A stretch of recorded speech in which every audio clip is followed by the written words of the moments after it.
Tessalonicenses 3, capítulo 5. Que o Senhor os faça compreender melhor o amor de Deus por vocês e a firmeza que Ele, Cristo, dá. Atos 17, capítulo 28. Porque, como alguém disse, nele vivemos, nos movemos e existimos. E alguns dos poetas de vocês disseram, nós também somos filhos dele. Olá pessoal, tudo bem? Sou Marlon Mariano, filho do pastor José Flores, e a gente vai tentar utilizar esse canal do YouTube para poder chegar até vocês nesse momento de quarentena em que estamos todos em casa, chegar até você com alguma palavra de esperança, de consolo, já que nós, por precaução, a gente deve ficar em casa, não sair de casa. Então cada um pastor vai gravar de sua casa, pelo seu celular, e a gente vai tentar sempre colocar um culto para vocês. A gente pede que os jovens espalhem esse endereço, que a gente sempre vai estar colocando os vídeos lá, e quem puder, mostre em casa, para que isso chegue no maior número de pessoas possível, de membros da IPVD, para a gente continuar tocando a nossa vida em comunhão, que em nada depende de tempo, né? Depende de nossa família. Onde estiverem 2 ou 3 reunidos, Ele se fará presente conosco.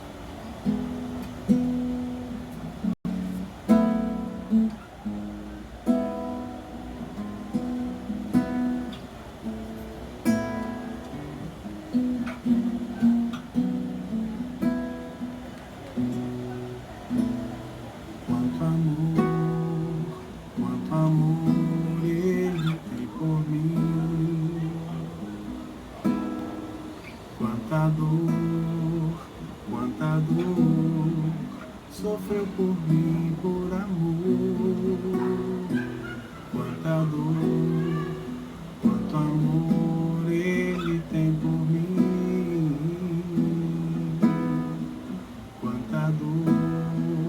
quanta dor sofreu por mim por amor. A razão de tão grande amor foi mostrar que a minha vida tem valor. Sou tão precioso para Deus, que Ele deu o seu Filho pra morrer na cruz por mim. Ó Deus, te louvo pelo teu amor, tu mudaste meu interior, e agora eu quero viver pra transmitir esse amor que vem de ti. Ó Deus, te louvo pelo teu amor, tu mudaste meu interior, e agora eu quero viver pra transmitir esse amor que vem de ti.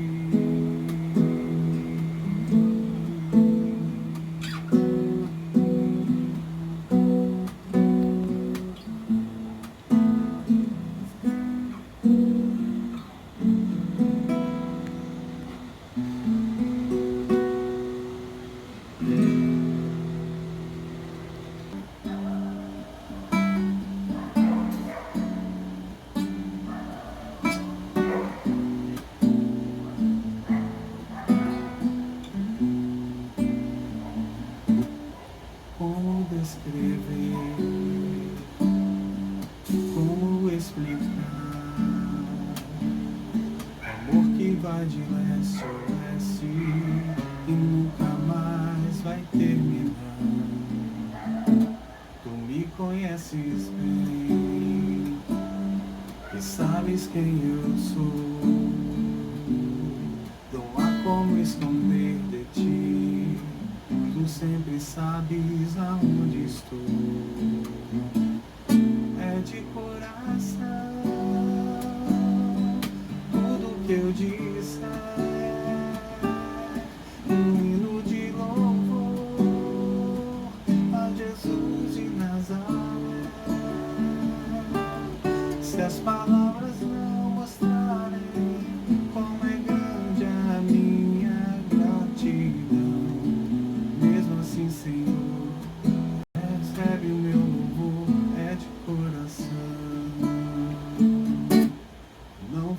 esquecer, não vou desprezar o amor que tu me revelaste e ali pra me resgatar. Tu me conheces bem, sabes quem eu sou. Não há como esconder de ti, tu sabes aonde estou. É de coração tudo que eu disser, um hino de louvor a Jesus de Nazaré. Se as palavras não mostrarem como é grande a minha gratidão, mesmo assim, Senhor, recebe o meu louvor. É de coração, é de coração tudo que eu disser, um hino de louvor a Jesus de Nazaré. Se as palavras não mostrarem como é grande a minha gratidão, mesmo assim, Senhor, recebe meu louvor. É de coração,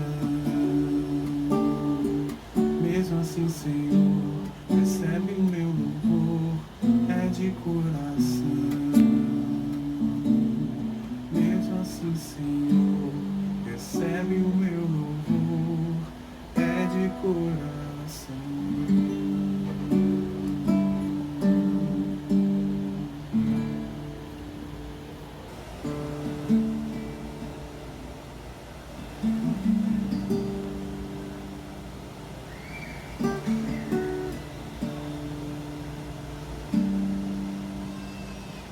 Venho a ti me confessar,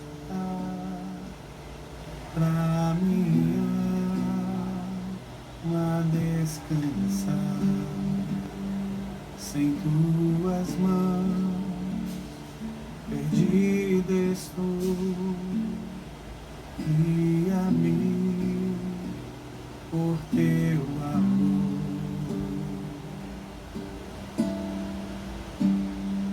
Ó Senhor, de ti preciso,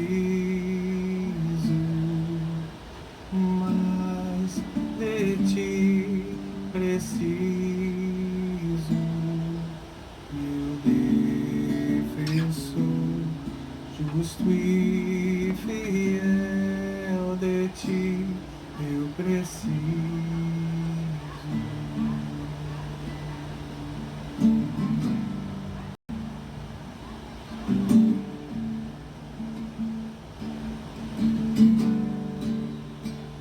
Se estou perdido, encontro a graça, e onde a graça tu estás.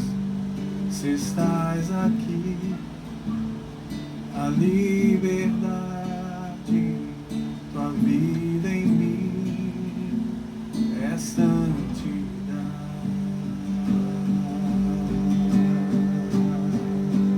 Ó Senhor, de ti preciso, mais de ti preciso, meu defensor, justo e fiel, de ti eu preciso.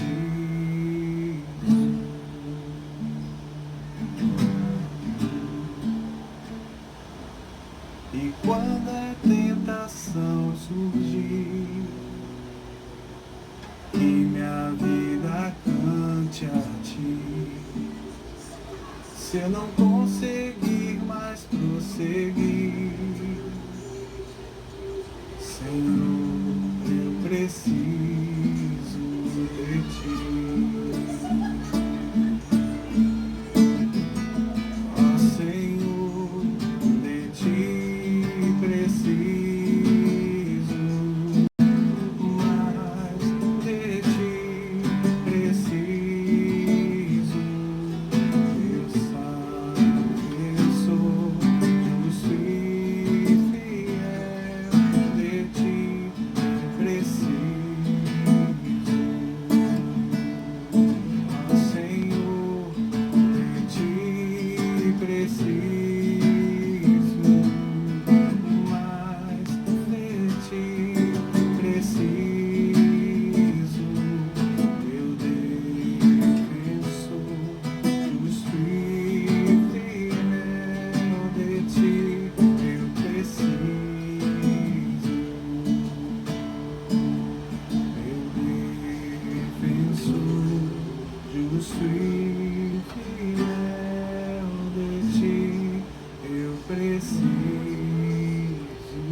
Elevo os olhos para os montes, de onde me virá o socorro. O meu socorro vem do Senhor que fez o céu e a terra. Ele não permitirá que os teus pés vacilem. Não dormitará aquele que te guarda. É certo que não dormita nem dorme. O guarda de Israel. O Senhor é quem te guarda. O Senhor é a tua sombra, a tua direita. De dia não te molestará o sol, nem de noite a lua. O Senhor te guardará de todo mal. Guardará a tua alma. O Senhor guardará a tua saída e a tua entrada, desde agora e para sempre. Esse versículo que nós lemos o capítulo inteiro foi Salmos 121. Lemos todo o capítulo dele. Eu pedi ele exatamente porque esse momento é um momento em que a gente tem que usar a fé. E esse versículo dá a esperança para a gente do que o salmista levantou. Elevo os meus olhos para o monte. Historicamente falando, essa situação de olhar para os montes vem de um contexto em que o lugar dos deuses eram os montes. Então, o momento de olhar para os montes era um momento em que se recorria aos deuses. Se recorria aos deuses nas necessidades. Se recorria a uma divindade que pudesse resolver algo que era insolúvel nas mãos humanas. Então, quando o salmista ressalta, eleva os meus olhos para o monte, de onde me virá o socorro, e o restante do versículo do capítulo a gente conhece, o meu socorro vem do Senhor que criou os céus e a terra. É uma forma do salmista reforçar que o nosso socorro vem do Senhor. O nosso socorro vem de alguém que não é limitado a montes, que não é limitado a altares, que não é limitado a instituições, que não é limitado a templos construídos por mãos humanas. Então, o que eu queria deixar como mensagem era esse momento em que a gente tem que exercitar a fé com bastante equilíbrio para que nós não caiamos no erro de achar que ou se tem muita fé e se expõe ao que é pedido que não se exponha, ou que se você relutar e ceder a uma quarentena, por exemplo, que é o tema mais atual que a gente vai ouvir daqui para frente, é como se você não tivesse fé o suficiente. É como se você tivesse pouca fé. É uma tendência que o povo cristão tem de depositar todas as esperanças que nós temos no Senhor e agir de uma forma em que se retira totalmente a razão e não se dá ouvidos ao que é falado, confiando simplesmente em que Deus é quem age por nós e por isso na nossa tenda não chegará nenhuma maldição, nenhuma praga. Bom, a gente tem que ressaltar os dois lados. Sim, nós somos um povo que tem que viver pela fé. E a fé é acreditar nas coisas que não existem, que não são palpáveis. Mas eu ouvi essa semana o nosso pastor comentando o seguinte, porque ele foi questionado sobre, poxa, mas aí se a gente não quiser sair na rua, ficar com medo de sair na rua, e aí, nós somos povo de Deus que confia no Senhor ou não somos? Aí ele disse que respondeu da seguinte forma, sim, mas quando você vai atravessar a rua, você olha para os dois lados para ver se vem carro ou não? Ou você não olha? Ou seja, a gente não pode viver numa fé cega. A gente tem que ter uma fé consciente. Do mesmo jeito que eu sei que eu tenho que olhar para os dois lados para atravessar a rua, senão o carro vem e me atropela. E aí eu não acho que eu estou tendo pouca fé por ter feito isso, simplesmente eu estou sendo cauteloso porque me foi ensinado desde criança que se eu tiver que atravessar a rua, tem que olhar para os dois lados para ver se vem carro ou não, ou eu só vou atravessar a rua quando o sinal vermelho estiver acionado por os carros. É a mesma situação atual. Aqui a gente não trata de fé, aqui a gente trata de lógica humana. É necessário essa quarentena, é necessário que as pessoas fiquem em casa para que cada família que ficar em casa é uma família que evita que esse vírus se propague para outros lugares. Então, uma coisa a gente tem que diferenciar, isso não mexe com a nossa fé, isso não mexe com o que nós somos como povo de Deus. A gente aprende sobre isso. O nosso papel agora é gerar formas de abençoar o outro à distância. O nosso papel agora é de orar pelo outro à distância. O nosso papel agora é fazer culto à distância. A gente não precisa de um momento de quarentena para poder fazer valer a necessidade de um culto dentro da casa, transmitido no YouTube, se for o caso, para outras pessoas, mas assim, um culto dentro da sua casa, você, sua esposa, seu filho, seu esposo, seus parentes, sua sogra. Não é necessário esse momento de quarentena para isso. Isso é uma prática que deve existir. A gente erra quando a gente conclui que Deus está dentro do templo, que o culto é dentro do templo. Não, ali é um momento de ajuntamento, ali é um momento de comunhão entre as pessoas que são membros de uma igreja e que sentem prazer de se reunir com os outros, né? E passam a semana inteira sentindo o desejo que logo chegue o domingo, porque lá vão encontrar pessoas que amam, pessoas com quem querem compartilhar, ou que a igreja é o local onde se tem um trabalho de jovens em que você executa aquele trabalho e você sente vontade de estar ali. Mas a vida com Deus é dentro de casa, é no trabalho, sempre assim. Isso a gente tem que entender e diferenciar.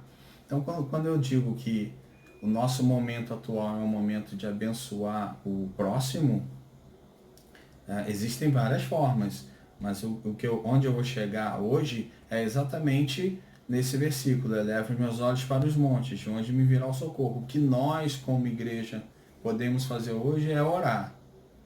Orar pelas pessoas, orar por uma nação que necessita de uma palavra de consolo, uma palavra de esperança, mas que também necessita de uma oração.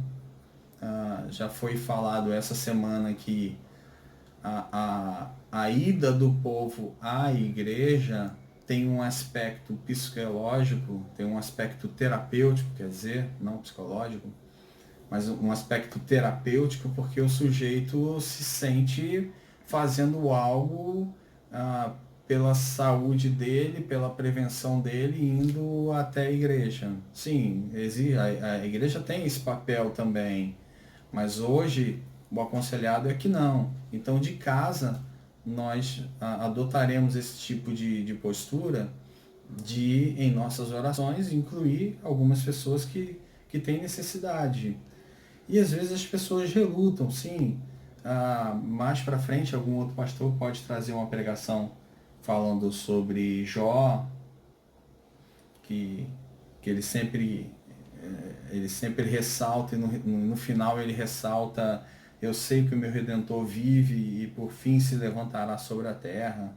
Alguém pode trazer uma pregação falando sobre Jonas, uma situação muito interessante, em que Jonas se recusa a fazer o que deveria ter feito, que era ir até Nínive, porque existia uma palavra de Deus dando certeza que Nínive seria subvertida em 40 dias, porque ele sabia que esse Deus misericordioso iria mudar a situação a partir do momento que o povo se arrependesse. Ele conhecia isso, ele sabia disso. Já devia ter rolado uma argumentação dele com Deus, dizendo: Deus, para que eu vou lá? Se a hora que eu chegar lá e o povo se arrepender, você vai voltar atrás. Já devia existir isso dentro dele, esses argumentos todos com Deus. E ele foi lá e pregou essas pessoas, e foi exatamente o que aconteceu. De certa forma, a palavra de Deus não foi descumprida, né? Em 40 dias, Nínive foi subvertida. Aquela Nínive anterior se converteu, reconheceu seus maus caminhos e foi destruída, para existir uma nova Nínive. De uma forma ou de outra, o plano de Deus aconteceu. Então esse é o momento em que o cristão deve reservar suas forças para orar pelo próximo, para levantar-se em voz de oração, de uma forma ou de outra, pelo WhatsApp, repassando uma mensagem para quem precise. E a ideia se a gente conseguir transmitir vários cultos pelo YouTube, é exatamente para que isso chegue mais fácil a várias pessoas da igreja, para que não seja necessário se deslocar e ir até a um templo, porque a palavra de Deus vai estar sendo dita lá no dia marcado. E eu gostaria muito de que os jovens fizessem esse papel de divulgar esse endereço aí do YouTube que vocês estão assistindo agora, para que chegasse ao maior número possível de membros da IPBD, para eles entenderem que sim, as coisas estão acontecendo, seus pastores estão orando e vão continuar orando. Você vai ouvir uma pregação do seu pastor, você vai ouvir um cântico do seu pastor. Você pode mandar uma mensagem, dizer o que você está sentindo, algum questionamento, que essa porta agora no YouTube vai ser esse momento atual em que as nossas esperanças vão ser renovadas através disso. Então, eu espero que vocês divulguem e a gente se encontra numa próxima oportunidade. Um abraço em todos.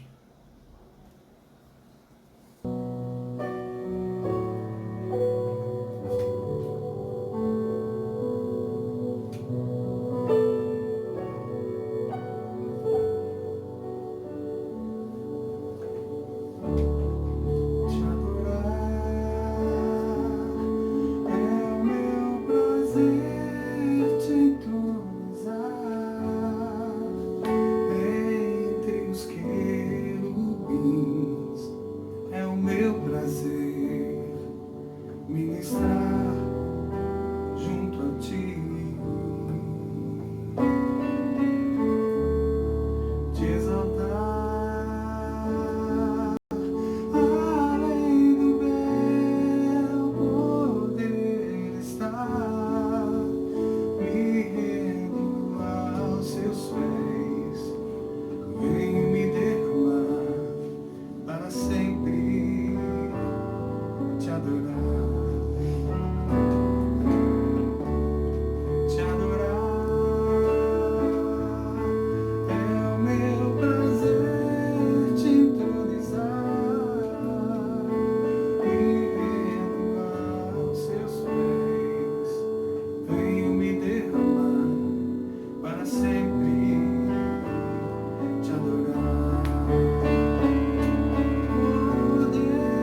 Deus zeloso, o mesmo Deus que olha por nós com tanto amor, com tanto carinho, e que desde a criação de todos os mundos, desde a criação de todo o universo, nós já estávamos dentro dos teus planos, e cada momento que nós passamos em nossas vidas já estava dentro dos seus planos, Pai. Nós nos levantamos em oração, Deus, para pedir por cada um daqueles, Deus, que nesse momento estão aflitos, que nesse momento têm receios sobre o futuro, Deus. Nós levantamos a nossa voz em oração para que essas pessoas recebam o seu consolo, recebam a sua palavra, recebam, Deus, em suas vidas refrigério, Deus. E para aqueles que já estão, Deus, com alguma doença, que o Senhor possa estar chegando e intervindo com cura, Deus, utilizando médicos, utilizando remédios, utilizando todos os recursos, Pai. Mas eu não posso deixar de entender que o Senhor é o Deus de milagre, o Senhor é o Deus que atua também quando não há remédios, quando não há intervenção médica, quando não há, Senhor Deus, nenhuma outra saída. Nós ainda temos o Senhor como nossa esperança, nós ainda temos o Senhor como único e suficiente para que a nossa vida receba mais vida do Senhor, Deus. Nós cremos nisso, nós colocamos a nossa esperança no Senhor, nós colocamos a vida da nossa família nas tuas mãos, Deus. Nós entregamos cada um dos nossos conhecidos, amigos e irmãos nas tuas mãos, Deus, porque nós cremos que só o Senhor tem a salvação, cremos que só o Senhor tem as palavras de vida, só o Senhor tem consolo, só o Senhor tem esperança, só do Senhor vem a palavra certa e a palavra final, Deus. Então nós entendemos que tudo está debaixo das suas mãos e da sua vontade, e nós queremos pedir ao Senhor que esteja ouvindo a nossa oração, que esteja colhendo cada lágrima que é levantada nesse momento de cada família, Deus, e que o Senhor esteja entrando com a providência, que o Senhor esteja sarando, curando, que o Senhor esteja dando alento, que o Senhor esteja consolando, Deus. Nós entregamos tudo isso nas suas mãos, Deus, e te pedimos isso